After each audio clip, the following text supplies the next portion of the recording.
हरे कृष्णा। तो आज कार्तिक मास महात्म्य का 34वां अध्याय है। तो कार्तिक मास महामहोत्सव की जय। जगत गुरु श्रील प्रभुपाद की जय।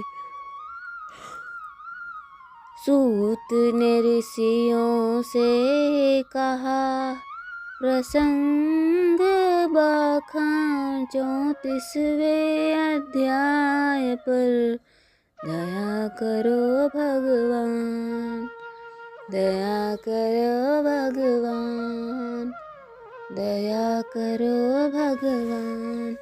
ऋषियों ने पूछा, हे सूत जी, पीपल के वृक्ष की शनिवार के अलावा सप्ताह के विशेष दिनों में पूजा क्यों नहीं की जाती?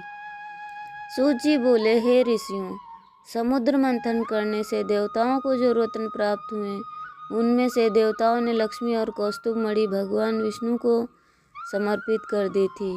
जब भगवान विष्णु लक्ष्मी जी से विवाह करने के लिए तैयार हुए तो लक्ष्मी जी बोली, हे प्रभु, जब तक मेरी बड़ी बहन का विवाह नहीं हो जाता तब तक मैं छोटी बहन आपसे किस प्रकार विवाह कर सकती हूँ। इसीलिए आप पहले मेरी बड़ी बहन का विवाह करा दें, उसके बाद आप मुझसे विवाह कीजिए। यही नियम है जो प्राचीन काल से चला आ रहा है। सूत जी ने कहा, लक्ष्मी जी के मुख से ऐसे वचन सुनकर भगवान विष्णु ने लक्ष्मी जी की बड़ी बहन का विवाह उद्दालक ऋषि के साथ संपन्न करा दिया। लक्ष्मी जी की बड़ी बहन अलक्ष्मी जी बड़ी कुरूप थी।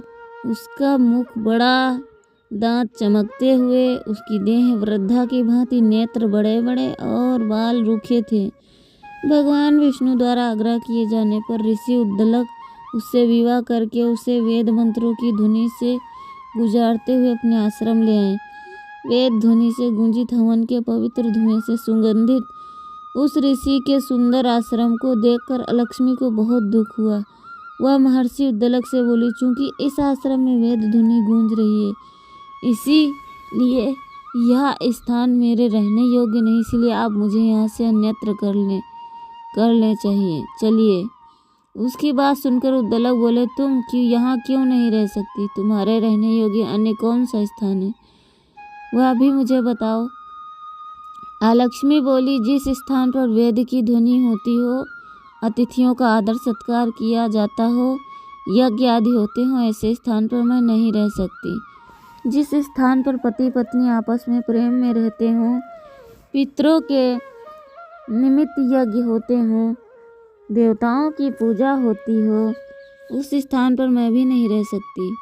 जिस स्थान पर वेदों की ध्वनि न हो, अतिथियों का आदर सत्कार न होता हो, यज्ञ न होते हों, पति पत्नी आपस में क्लेश करते हों, पूज्य वृद्धों सत्पुरुषों तथा मित्रों का अनादर होता हो, जहाँ दुराचारी, चोर, परस्त्रीगामी मनुष्य निवास करते हो, जिस स्थान पर गायों की हत्या की जाती हो, मद्यपान, ब्रह्म हत्या आदि पाप होते हो, ऐसे स्थानों पर मैं प्रसन्नतापूर्वक निवास करती हूँ। सूत जी बोले, लक्ष्मी के मुख से इस प्रकार के वचन सुनकर उद्दलक का मन खिन्न हो गया। इस बात को सुनकर वो मौन हो गए। थोड़ी देर बाद वे बोले, ठीक है, मैं तुम्हारे लिए ऐसा स्थान ढूंढ दूंगा।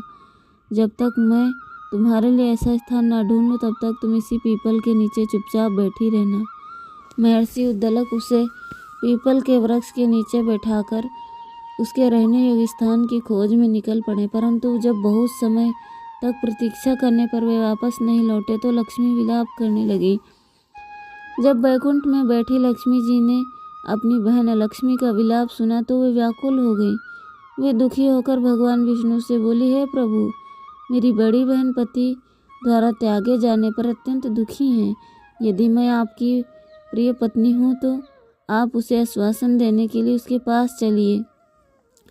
लक्ष्मी जी की प्रार्थना पर भगवान विष्णु लक्ष्मी जी सहित उस पीपल के वृक्ष के पास गए जहाँ लक्ष्मी बैठकर विलाप कर रही थी। उसको आश्वासन देते हुए भगवान विष्णु बोले, हे लक्ष्मी, तुम इसी पीपल के वृक्ष की जड़ में सदैव के लिए निवास करो। इसीलिए इसकी उत्पत्ति मेरे ही अंश से हुई है और इसमें सदैव मेरे ही निवास रहता है। प्रत्येक वर्ष गृहस्थ लोग तुम्हारी पूजा करेंगे और उन्हीं के घर में तुम्हारी छोटी बहन का वास होगा। स्त्रियों को तुम्हारी पूजा विभिन्न उपहारों से करनी चाहिए। मनुष्यों को पुष्प, धूप, दीप, गंध आदि से तुम्हारी पूजा करनी चाहिए, तभी तुम्हारी छोटी बहन लक्ष्मी उन पर प्रसन्न होगी। सूत जी बोले, ऋषियों, मैंने आपको भगवान श्री कृष्ण, सत्यभामा तथा पृथु नारद का संवाद सुना दिया है, जिसे सुनने से ही मनुष्य के समस्त पापों का नाश हो जाता है और अंत में वैकुंठ को प्राप्त करता है। यदि अब भी आप लोग कुछ पूछना चाहते हैं तो उससे पूछिए, मैं उसे अवश्य कहूँगा। सूत जी के वचन सुनकर शौनक आदि ऋषि थोड़ी देर तक प्रसन्नचित वहीं बैठे रहे। तत्पश्चात वे लोग बद्री नारायण जी के दर्शन हेतु चल दिए। जो मनुष्य इस कथा को सुनता है या सुनाता है, उसे इस संसार में समस्त सुख प्राप्त होते हैं। हरे कृष्ण।